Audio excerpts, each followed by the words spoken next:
매일 묵상의 집 누가복음 22장 1절에서 13절. 6월절이라 하는 무교절이 다가오매 대제사장들과 서기관들이 예수를 무슨 방도로 죽일까 궁리하니 이는 그들이 백성을 두려워함이더라. 이스라엘의 6월절이 되었습니다. 6월절은 이스라엘의 출애굽을 기념해 지키는 절기로 유대의 큰 명절이었습니다. 무교절은 6월절에 연이어 7일간 누룩, 효모를 넣지 않은 떡을 먹는 절기였습니다. 이런 6월절과 무교절이 다가오자 대제사장들과 율법교사인 서기관들이 예수님을 죽이기로 작당하고 6월절과 무교절을 D-Day로 잡은 것입니다. 그렇다면 그들은 왜 6월절과 무교절을 예수님을 잡아 죽일 적기로 생각한 것일까요? 그것은 6월절에 수많은 사람들이 예루살렘에 모였고 백성들이 성전에서 6월절 제물을 바치느라 예수님께 신경 쓸 겨를이 없을 것이라고 여겼기 때문입니다. 대제사장들과 서기관들은 백성들이 두려웠습니다. 왜냐하면 백성들이 예수님을 메시아로 여기고 예수님을 따랐고 백성들의 수가 많았기 때문입니다. 그러기에 그들은 예수님을 쉽게 함부로 대할 수 없었습니다. 그러다 마침내 예수님을 죽일 기회를 찾은 것입니다. 인생에는 기회가 있습니다. 보이게 보이지 않게 기회가 옵니다. 그리고 기회에는 선을 행할 기회와 악을 행할 기회가 있습니다. 그러므로 기회를 잘 분별하고 선을 위해 기회를 선용하는 것이 복된 지혜입니다. 그리고 인생 최고의 복된 기회는 구원의 기회입니다.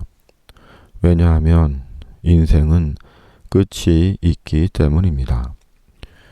한 번 죽는 것은 정해진 것이고 그 후에 심판이 있기 때문입니다.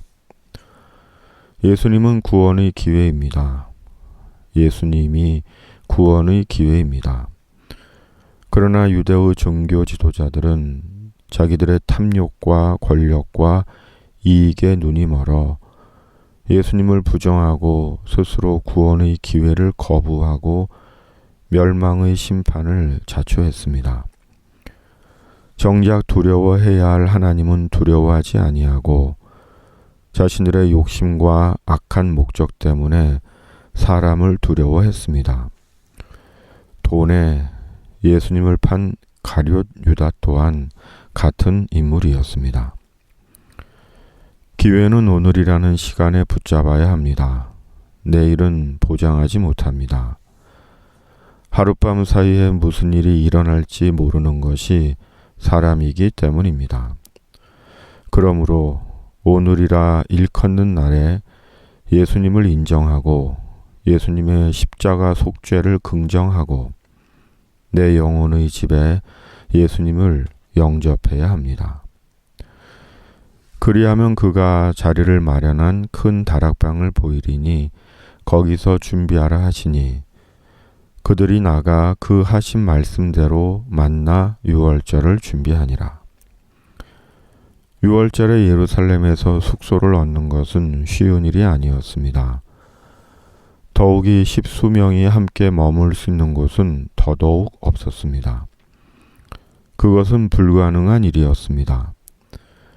마치 휴가철에 유명한 관광지 숙소 잡기가 어려운 것과 같습니다.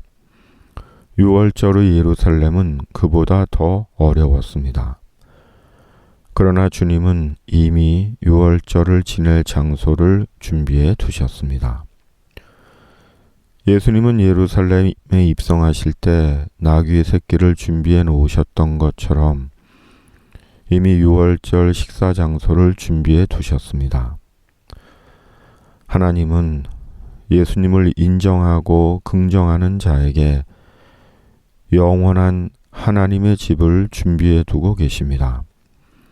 또한 하나님은 우리를 위해 우리에게 필요한 모든 것을 준비해 놓으십니다. 우리는 하나님의 준비 속에서 삽니다. 비록 눈앞에 보이지 않아도 그 하나님의 준비를 믿고 사는 것입니다.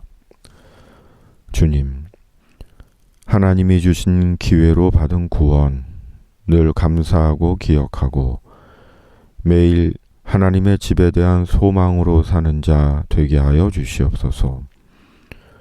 언제나 우리 위에 준비하시는 하나님이심을 추호도 의심하지 않게 하시고 주님 안에서 인생을 감사와 담대함으로 살아가는 자 되게 하여 주시옵소서.